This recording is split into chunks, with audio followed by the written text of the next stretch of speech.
Good morning. Magandang umaga ng linggo.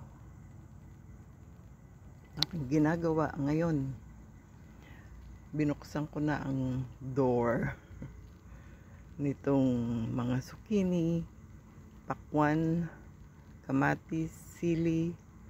So magbabawas ako. Alisin ko yung kangkong at saka yung cherry tomatoes. Ayan, nagbawas na ako. Alisin pa natin yung iba. Lilinisin ko.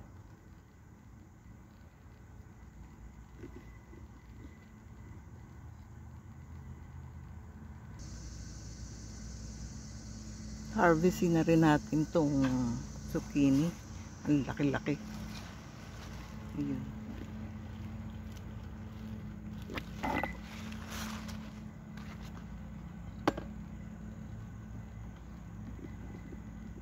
Wait lang.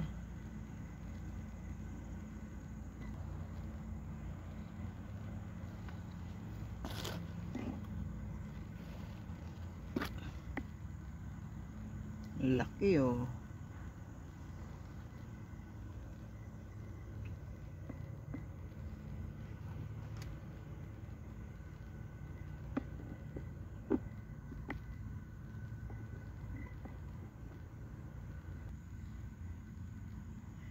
Meron pang isa dun eh. Pero hindi, not this time. Maliit pa siya. Ay, dalawa. May dalawa pa ron na tumutubo. Maraming pumapasok na ano to eh, bee. Yan oh.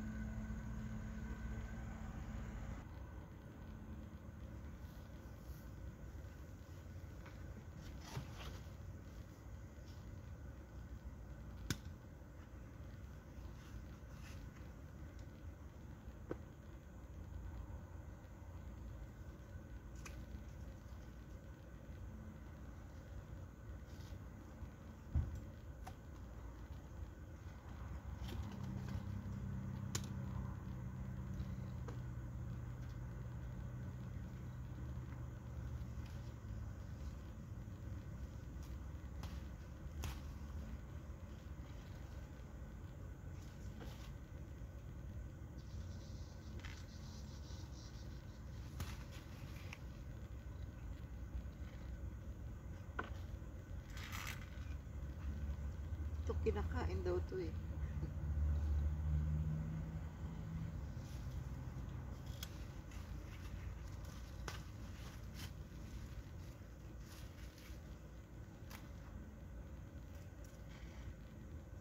Ang daan bunga.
tanghali.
Ang iiwanan ko lang dyan, squash, kalabasa, zucchini, at saka pakwan.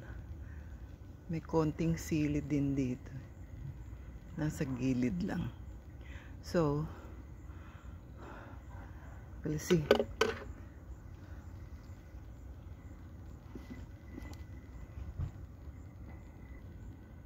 Bubuksan ko din yung isang pinto sa likod. May isa pang pinto doon akong ginawa. Itatayo ko tong kamatis na heirloom.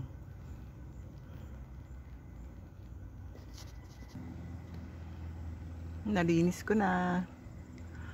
So, didiligan ko muna bago ko isara yung pinto.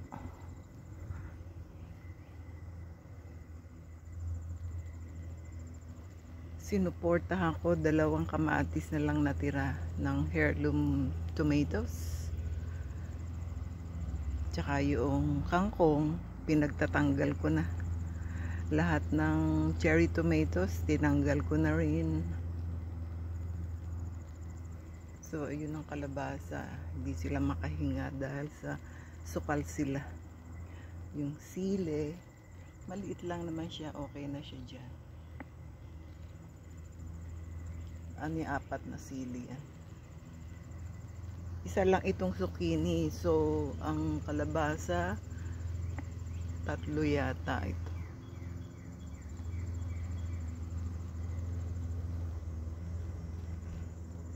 May isa pang kalabasa doon. At may mga namumunga. Like this one.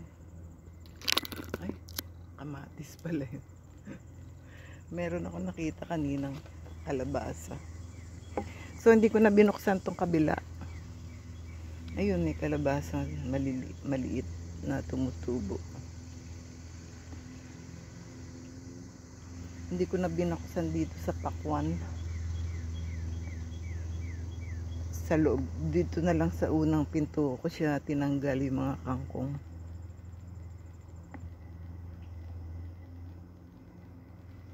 Yan na siya. So,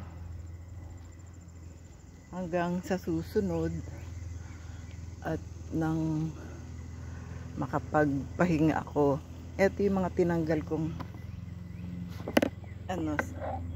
cherry tomatoes. Iipunin ko din siya. Mahihinog naman yan. Okay, hanggang sa susunod. Magandang buhay, magandang umaga, magandang linggo. Linggo ng umaga. So, may isa na ako nagawa. So, magdidilig ako. At saka nga pala, yung mga lettuce ko ay akin na rin kukunin. Tatagal naman siya sa fridge. Yung talong, marami pang malalaking natira. Nag-experiment ako yung aking mga cabbage na kinakain ng, I think aphids ang kumakain dito. Nag-experiment ako, nilagyan ko ng flour kasi yung masosuffocate daw yung mga aphids. Meron pa pala ako i-harvest sa gilid ng bahay. Malaki na yung ano dun eh, kalabasa. Dito naman sa pechay, nakapatay ako ng isa. Oo, yung meron pa rin isa sa loob, papatayin ko. Okay, hanggang sa susunod. Bye now. Baka gusto nyo mag-subscribe, makita nyo ginagawa ko. Ang daing marigold yan. Bye now. Pawis na ako. Ay, may tubo rin pala dito yung okra. Mag-aani na ako ng okra. Ayun. Ba't dito mababa ang mga okra? Anyway, that's okay. Ito pa pala. Kita ba? Ayun. Okay. Bye na. Sa susunod na lang.